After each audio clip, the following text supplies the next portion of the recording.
Bronchogenic carcinoma. Whenever bronchogenic carcinoma is suspected, an X-ray of the chest must be taken first. A bronchogenic carcinoma arising from the main bronchus produces a dense homogeneous opacity in the region of the hilum continuous with the mediastinal shadow. In this X-ray, note the homogeneous opacity at the left hilum shown by the arrow. Note that its lateral border is not sharp, but it is spreading into the tissues. This is an important feature of bronchogenic carcinoma. Next, note that the left diaphragm is raised, indicating a collapse in the affected segment due to an obstruction in the bronchus. This is another X-ray showing a more advanced stage of the malignancy. Note the dense homogeneous opacity of the left upper lobe. In contrast with a consolidation or pneumonia, the left diaphragm is raised. It's higher than the right diaphragm, indicating a collapse of the lung. At the same time, the red arrow shows the trachea pushed to the opposite side, probably by the main mass or by enlarged lymph nodes, which will not be seen in consolidation or collapse. In the close-up view, note the dense homogeneous nature of the shadow and how it spreads into the neighboring lung tissue. This is another X-ray showing a dense homogeneous opacity at the right hilum. It is not related to any particular lung segment and is spreading into the lung tissue. In a close-up view, note its density and note that it does not have a sharp border. It is spreading into the neighboring tissues. This is a typical shadow of bronchogenic carcinoma. This is another X-ray showing a dense opacity at the right hilum.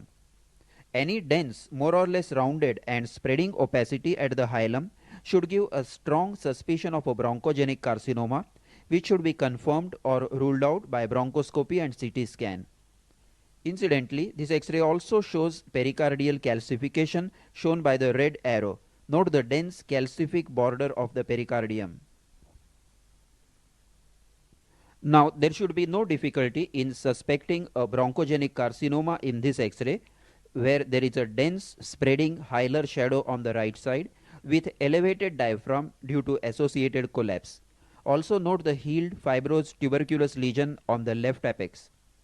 We must, however, remember that a normal chest X-ray does not rule out bronchogenic carcinoma, and if clinical suspicion is strong, a bronchoscopy or CT scan should be done even if the X-ray is normal. So the essential features of a bronchogenic carcinoma are a dense homogeneous opacity overlying the right or left hilum. The opacity is not restricted to any particular segment or lobe and has a spreading border, and there must be evidence of collapse or infection, that is pneumonitis, of the affected segment. This X-ray shows a homogeneous opacity at the left hilum with diffuse haziness in the left lower zone. First, note the dense hilar opacity shown by the blue arrow. The tumor causes partial obstruction of the bronchus and an impairment of normal drainage of secretions. So, consolidation develops in the affected segment of the lung and does not resolve with antibiotic therapy. So, this is a carcinoma of the left bronchus with consolidation of the left lower lobe.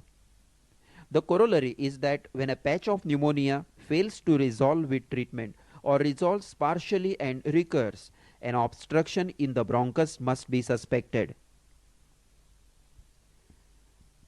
If the bronchial obstruction is complete, the affected segment or the lobe collapses. The atelectasis may be sharply defined, or if it is incomplete or mixed with consolidation, then its presence will be indicated by a raised diaphragm and crowding of ribs. Compare the upper zones on the right and left side. The faint opacity of the left upper lobe is appreciated on comparison. Also note the crowding of the ribs on the left side and the raised diaphragm, all indicating an associated collapse.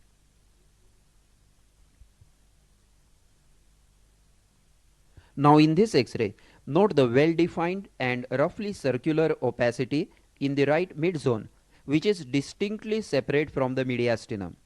This is the typical shadow of a peripheral bronchogenic carcinoma. This type of malignancy may not be seen by bronchoscopy, and a definitive diagnosis will be made on CT scan or MRI scan.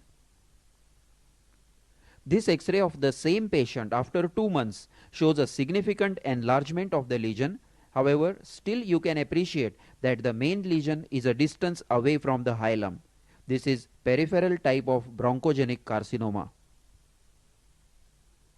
This is another case of bronchogenic carcinoma affecting the left lower lobe. Note the dense rounded opacity a little distance away from the left hilum. This is a peripheral type of bronchogenic carcinoma. For differential diagnosis, we should also consider other causes of a coin shadow, which we will be studying shortly. But note here the dense shadow with a spreading border in the left lower lobe. A peripheral type of bronchogenic carcinoma affecting the upper lobe, eroding and destroying the upper ribs, and affecting the brachial plexus at the root of the neck is termed as Pankost's tumor. Note the dense opacity in the right apex with rib destruction. The patient had presented with weakness of the right arm. This was a case of Pankost's tumor. Another common presentation of malignant lung neoplasms is a pleural effusion. Note this X-ray of a large pleural effusion. However, you will note that relatively there is no shift of mediastinum. Pleural effusion without shift of mediastinum should arouse suspicion of an underlying growth. The next X-ray after aspiration of 800 ml of hemorrhagic fluid clearly demonstrates the underlying tumor. Note the clear costophrenic angle after aspiration of the fluid and the dense hilar shadow of the malignancy. Once again, note this X-ray showing complete opacity of the right side. The important point to note is that there is no mediastinal shift. Complete opacity without mediastinal shift to the opposite side is very suggestive of malignant pleural effusion. Pulmonary metastases are typically spherical, that is rounded opacities termed as cannonballs or coin shadows. They arise from hematogenous tumor emboli which get lodged in the capillaries of the pulmonary circulation. This X-ray shows multiple but discrete, round, homogeneous opacities described as cannonballs. In the close-up view, 3 sharply defined rounded opacities are seen, typical cannonball opacities. This is another X-ray showing multiple cannonballs. Multiple rounded opacities varying in diameter from a few millimeters to centimeters are diagnostic of this condition. In close-up view, note the multiple metastases in the right lung and now in the left lung. Multiple rounded opacities may also be seen in conditions like multiple AV malformations or hamartomas, lymphoma, rheumatoid arthritis, and fungal granulomas. This is one more X-ray showing multiple cannonballs. Note the large number of rounded opacities scattered in the lower zones of both the lungs. Sometimes a single large cannonball or coin shadow is seen. Note the coin shadow in the left lower zone. In the close-up view, you can see that it is perfectly round. It is sharply defined from the surrounding lung and does not have a spreading border like bronchogenic carcinoma. This is a metastasis. A single coin shadow may be seen in a single metastasis, primary bronchogenic carcinoma of the peripheral type, hamartoma or AV malformation, an abscess without air, a hydatid cyst, and traumatic hematoma. Secondary carcinomatosis. This X-ray shows both lung fields riddled with small opacities of varying sizes. This is termed as miliary carcinomatosis or secondary carcinomatosis. In contrast to miliary tuberculosis, here the opacities are larger, less numerous, they are not uniform in size, and they may be confluent.